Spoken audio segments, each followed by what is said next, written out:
आपको पता है, chief justice of India B.R. Gavai ने रिटायरमेंट से पहले कई बड़े और ऐतिहासिक फैसले दिए। वे उस संविधान बेंच का हिस्सा थे जिसने अनुच्छेद 370 हटाने के फैसले को पूरी तरह संवैधानिक बताया, जिससे जम्मू कश्मीर का भारत के साथ पूर्ण एकीकरण सही ठहराया गया। उन्होंने इलेक्टोरल बॉन्ड योजना को असंवैधानिक बताते हुए कहा कि चुनावी फंडिंग में पारदर्शिता जरूरी है और जनता को जानने का अधिकार सबसे महत्वपूर्ण है। नोटबंदी मामले में उन्होंने बहुमत की राय लिखकर 2016 की नोटबंदी को वैध माना और कहा कि सरकार और RBI ने प्रक्रिया का पालन किया था।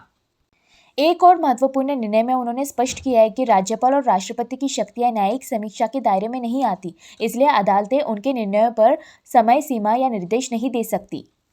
इसके साथ ही ट्रिब्यूनल रिफॉर्म एक्ट 2021 के कई प्रावधानों को उनकी बेंच ने रद्द कर दिया, क्योंकि वे सरकार को ट्रिब्यूनल पर अत्यधिक नियंत्रण देते थे और न्यायपालिका की स्वतंत्रता को नुकसान पहुंचाते थे। उन्होंने बिना नोटिस और सुनवाई के घर तोड़ने जैसी बुलडोजर कार्रवाई को असंवैधानिक बताते हुए कहा कि यह नागरिकों के मौलिक अधिकारों का उल्लंघन है।